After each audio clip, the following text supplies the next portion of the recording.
このフィルムは、日本軍の航空攻撃を受けた米軍空母8隻、10件の事例についてまとめたものである。米空母の強靭さをアピールする意味がある。日本軍による攻撃はアメリカ軍空母に対し、その後隻を沈め、多くに重大な損傷を与えることはできたが、戦局を変えることも、アメリカ軍の侵攻を遅らせることにも失敗した。戦場が日本に近づくにつれ、日本軍の攻撃は激しさを増していった。しかし、日本軍の攻撃数と反比例するように撃沈された空母は減少していった。これは主に艦船設計の進歩によるものであった。それに加えて、ダメージコントロールクルーの能力と装備が挙げられる。これらにより、飛行甲板に損傷があった場合でも航空機運用を継続できる空母能力を得ることができた。戦争の最後の年に日本軍が自殺戦術を採用したことで、航空機がパイロットの誘導による空対地ミサイルとなって攻撃をしてきたのである。神風攻撃隊の主な標的として、我が正規空母は攻撃の矢面に立たされ、驚くべき生存記録を残した。正規空母において沈没したものはなく、深刻な被害を受けたもののうち、3つを除く全てが、戦争が終わる前に戦闘に復帰した。これは我が空母が被った損害の記録である。1944年10月30日、ルソン島沖で、神風攻撃隊がフランクリンに突入。火災が発生し、3時間にわたって航空作業が中断された。その予修理のため交代し、沖縄戦において再度戦列に加わった。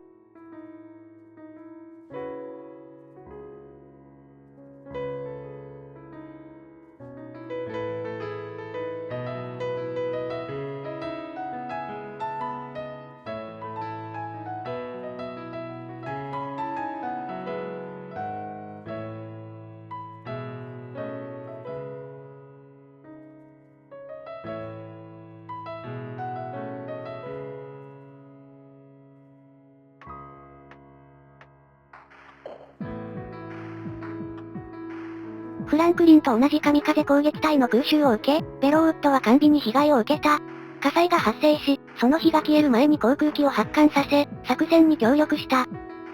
大規模修理の後に、ベローウッドは昭和20年2月の東京に対する空襲に参加した。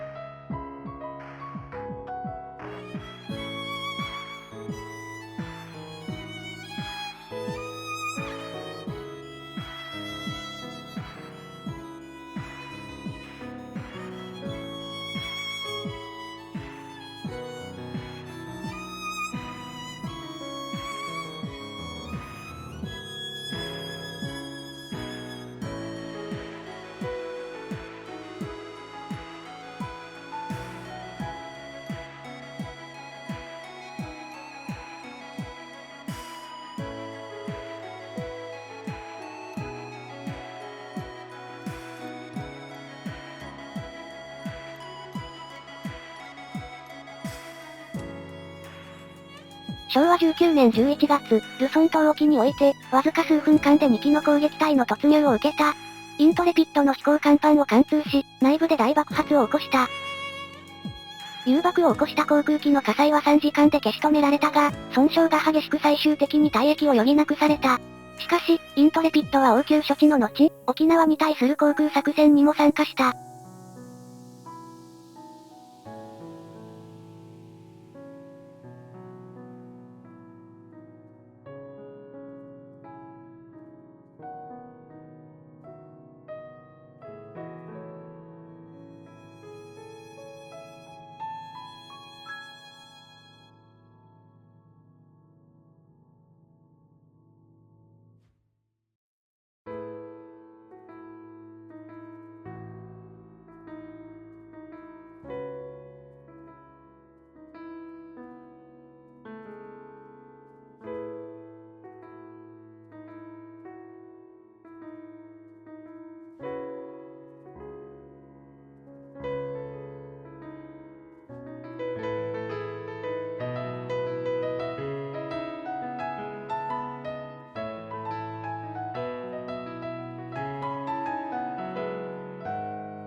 昭和19年11月、ルソン島中部への空襲の際、攻撃隊の1機がエセックス左舷の歩行甲板に突入した。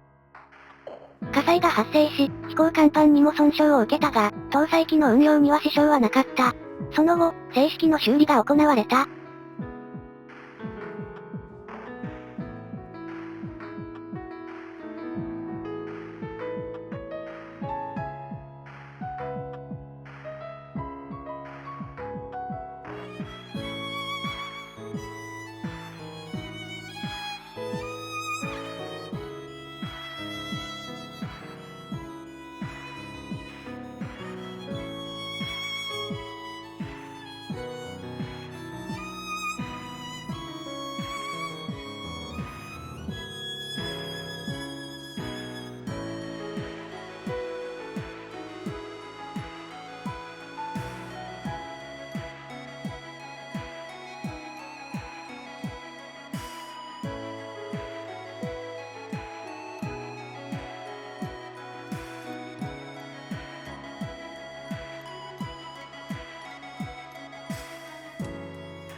昭和20年1月、台湾近海における航空作戦の時、攻撃隊2機が、タイコンデルガの飛行甲板と環境に突入。内部の格納甲板にも大被害が発生した。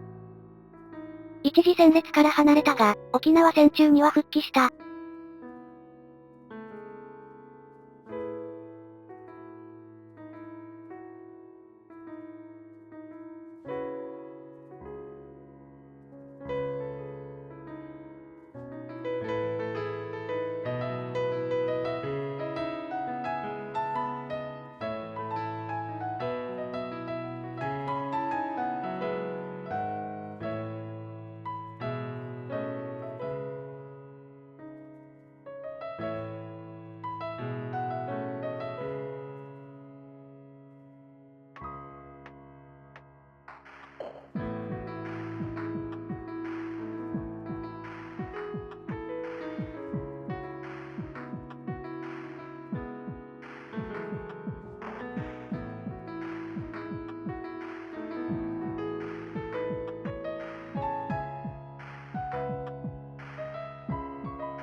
昭和20年2月、硫黄島における航空支援において、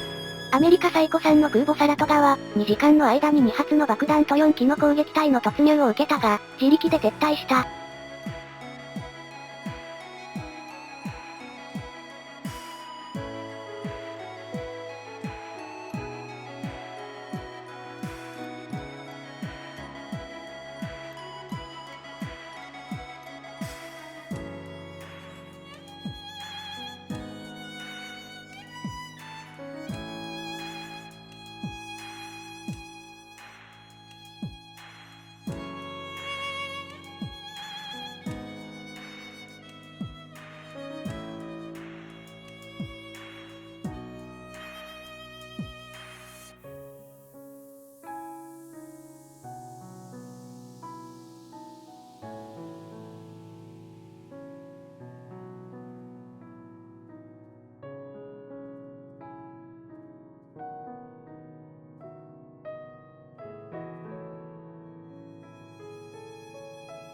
昭和20年3月、ウルシー白地に停泊中のランドルフでは、乗務員が映画を見ていた。突如、攻撃隊が飛行甲板に突入、爆弾は格納甲板で爆発した。しかし修理の後、予定されていた作戦に参加した。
昭和20年3月18日、九州沖にてエンタープライズに爆弾1発命中。軽微な火災と損傷は発生したが、作戦は継続された。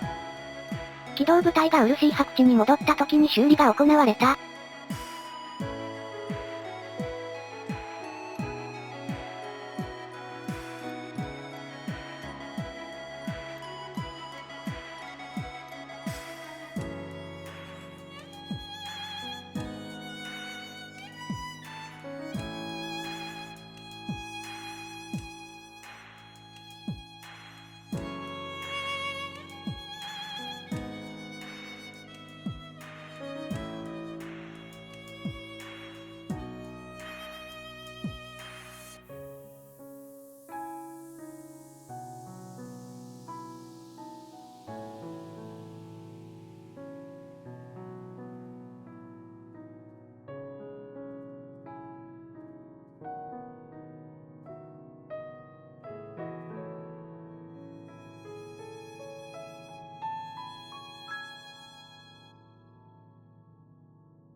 呉軍港空襲のため、航空機の発艦準備をしている時に、2発の爆弾がフランクリンに命中。爆走していた攻撃機の中で爆弾は爆発、誘爆を引き起こした。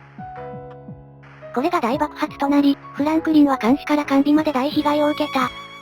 このような大損害を受けてもなお沈まなかった艦船は、海戦史においても前例のない事例である。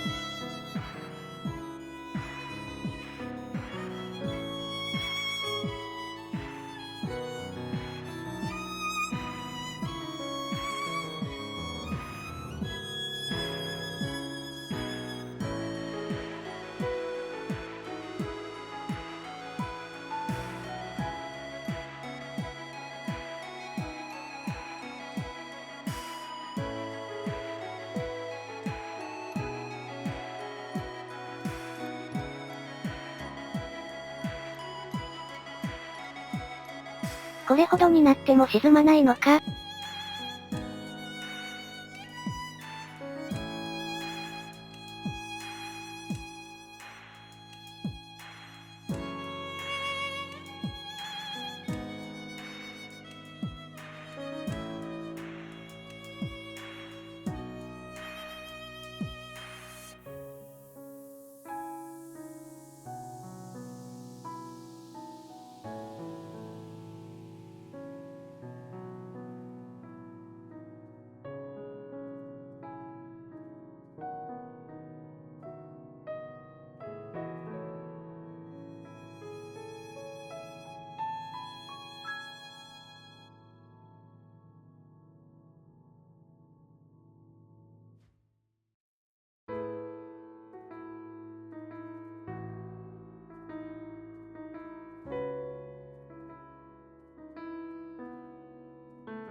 昭和20年4月16日、沖縄沖においてエントレピッドは攻撃隊の突入を受けた。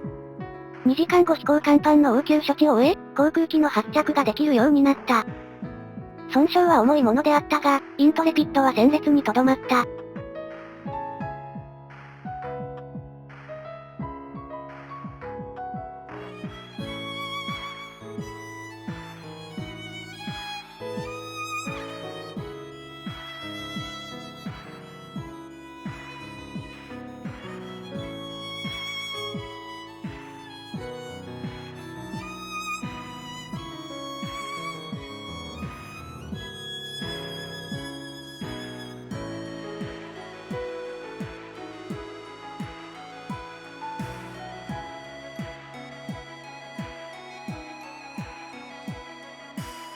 ここに紹介された事例は、ほんの一部に過ぎない。